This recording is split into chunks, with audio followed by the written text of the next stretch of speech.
Okay, dear student, welcome to our lecture 15 for research ethics. After we have seen how to determine the sample size, how we choose how we select samples from population, and how we getting our samples for research, and we have seen if there are rules or not. Then now it's lecture 15 research ethics.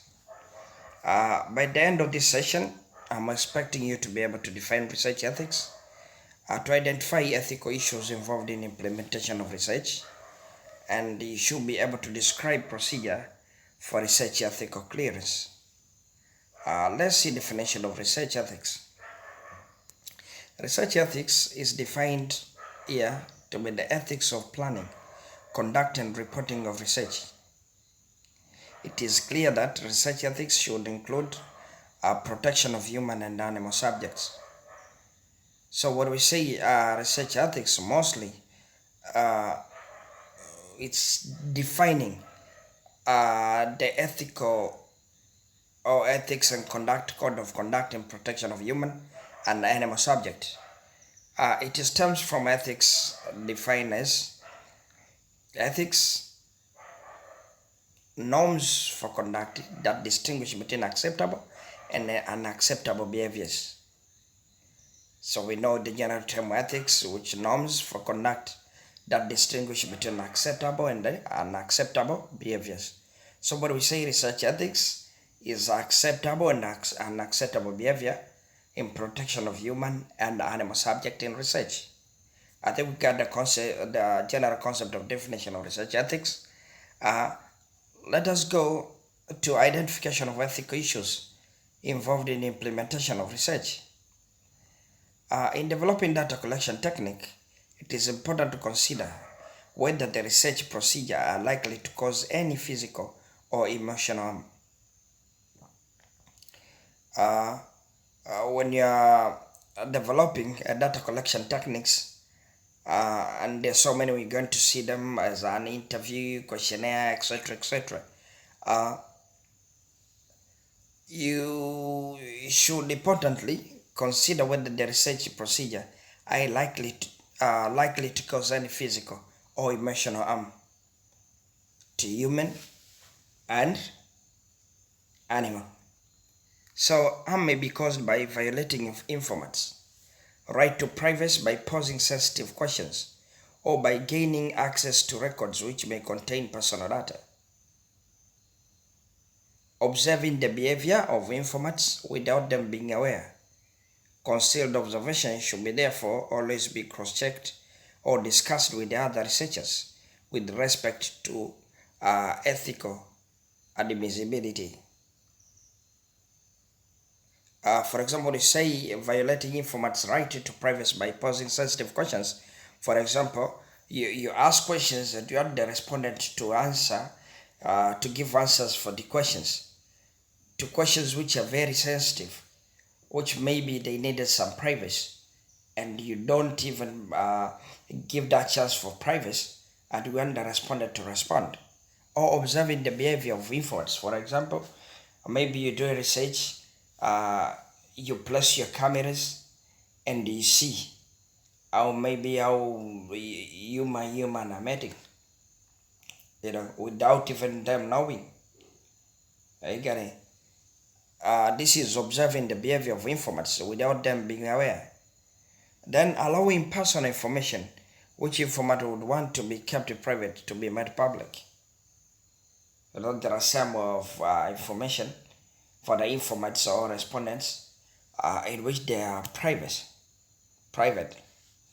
But when we force them to give this information into public without maintaining that privacy, it's unethical. So also we are failing to observe or respect certain cultural values, traditional or taboos valued by your informants. This is very common, and it is there. For example, you do something in your nutrition test or whatever, nutrition research, you get it, and you note some culture they don't eat maybe a certain kind of food, and you want to violate that or bringing something to the community in which they don't want even to see. So several methods for dealing with these issues are recommended. Several methods for dealing with these issues are recommended. First, obtaining informed consent before the start or the interview begins. Obtaining informed consent before the start or the interview begins. What is informed consent? What is say obtain the informed consent? Informed consent, for example, you should get a permit from an informant that information ABC they should go to public, or should do whatever you want to do them with.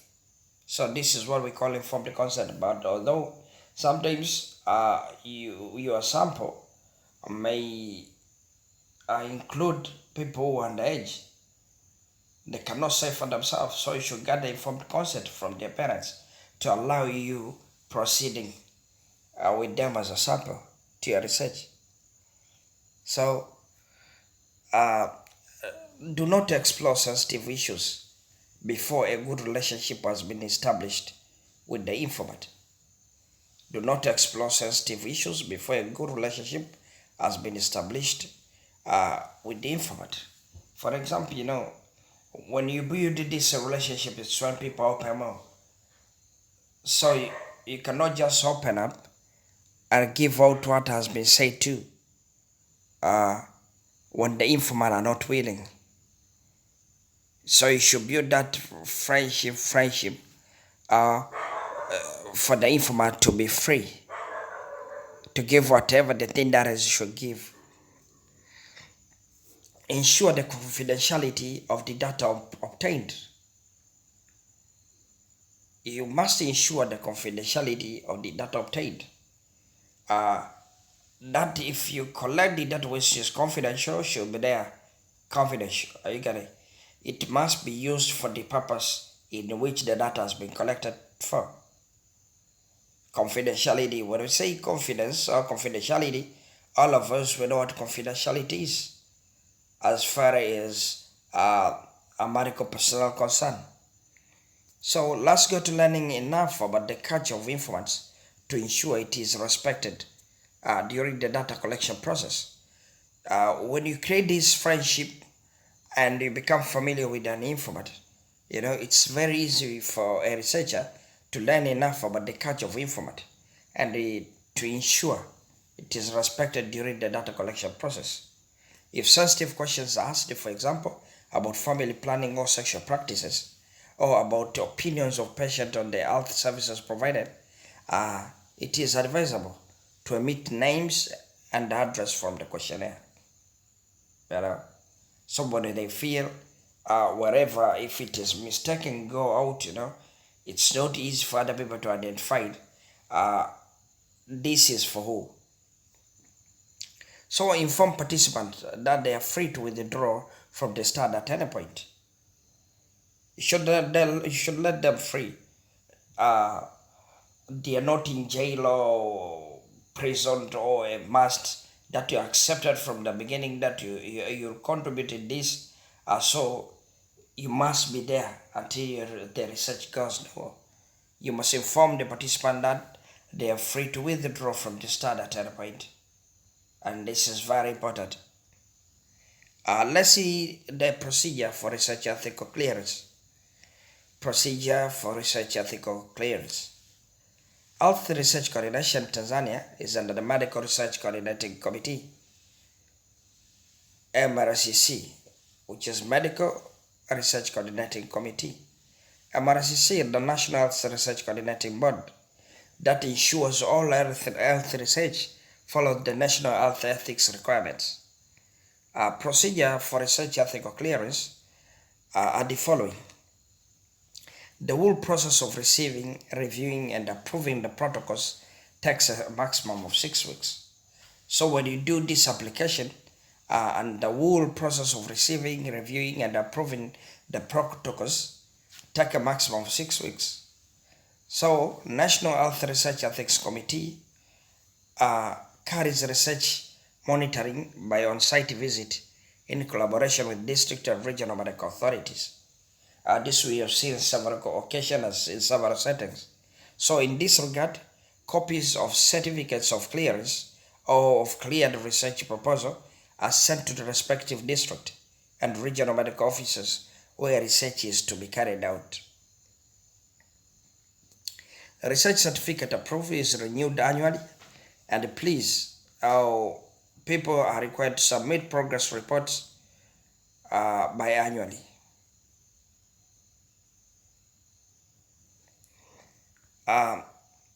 To publish the finding, the principal investigator, the research certificate approval is renewed annually, and the principal investigator are required to submit progress report biannually. So these principal investigators are the one who are collecting the report and to submit progress report after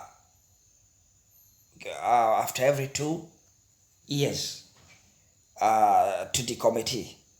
So to publish the finding, the principal investigator will have to seek permission from the National Institute for Medical Research.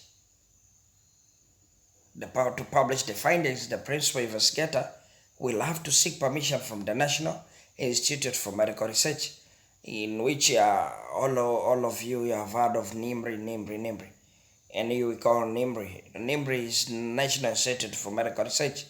So after all doing the research and principal investigators submitting this report and the proceeding of the research, upon publishing the findings, the principal investigator will have to seek permission from the National Institute for Medical Research. So all proposed healthcare research in Tanzania must get an institutional ethical approval at the host institution where the research will be based. In case there is no any institutional ethics committee, the approval will be sought from this national committee for research. For all health research involving external collaborators, non-Tanzanians, the researchers must apply for the institutional ethical clearance as well as national ethics clearance. Non-Tanzanian researchers are required by law to get research clearance and research permit from the Tanzania Commission for Science and Technology, COSTECH. You can go through their website www.costech.or.tz. Protocols for clinical trials to be conducted in Tanzania are reviewed by another specialized subcommittee, Clinical Trials Subcommittee.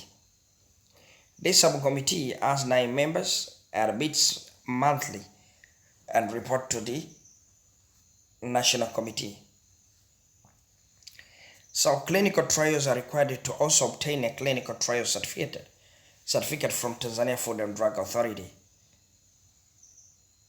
Clinical trials are required to also obtain a clinical trial certificate from Tanzania Food and Drug Authority. It was TFDA, but now it has changed. It's no longer TFDA.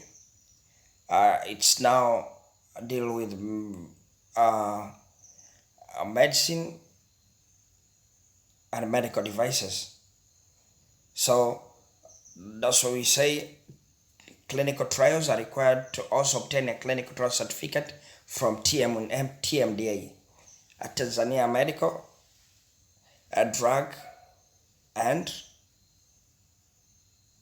Medical Equipment Authority. So you can go to www.tmda.or.tz before the commencement of the study if you want to go to the website. So now the point here, how these clinical trials are required to also. So we are saying clinical trials are required to also obtain a clinical trial certificate from Tanzania Food and Drug Authority by then, but now it is TMDA. About Tanzania Medical Devices and Drug Authority.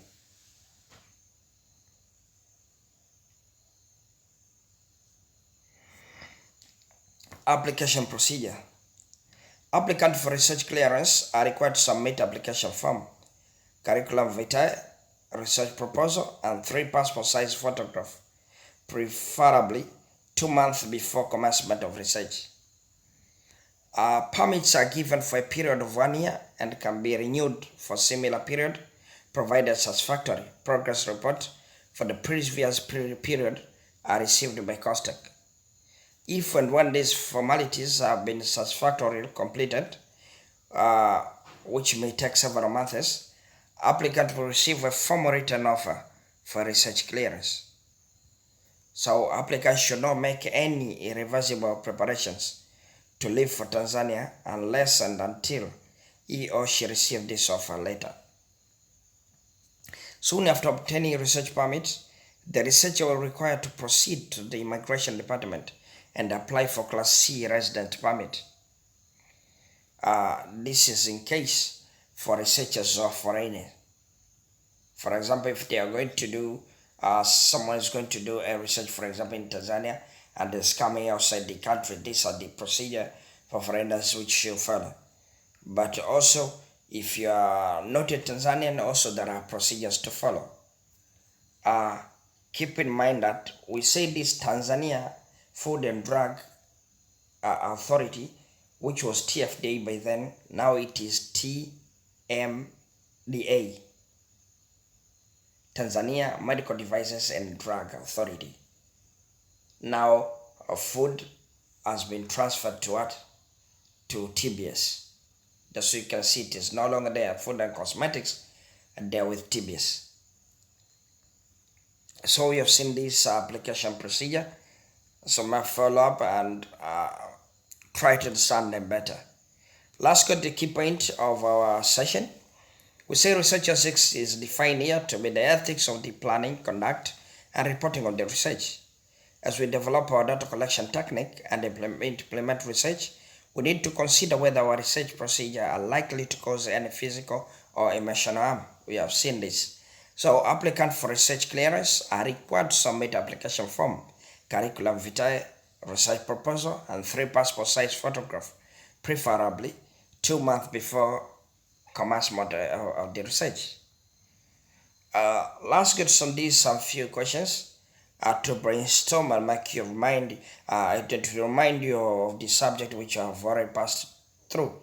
So try to ask yourself, is you understand the subject well? What is research ethics? Ask yourself and try to answer these questions. What is research ethics, and what are ethical issues which are involved in the implementation of research? Answer this question, that you get what a clear insight over the session.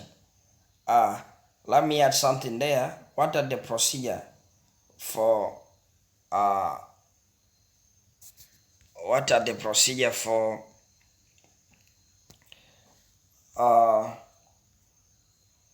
foreigner researcher? Maybe if a foreigner researcher want to conduct research in Tanzania, what are the procedures to follow?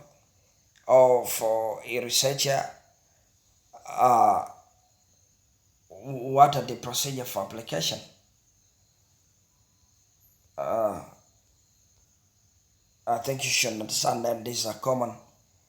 I know if you keep them and try to explore and try to make more questions out of them, you'll understand actually what you should do or extract from this topic. I think we don't have much now. This is a topic. I'll be there for questions. So thank you for your time.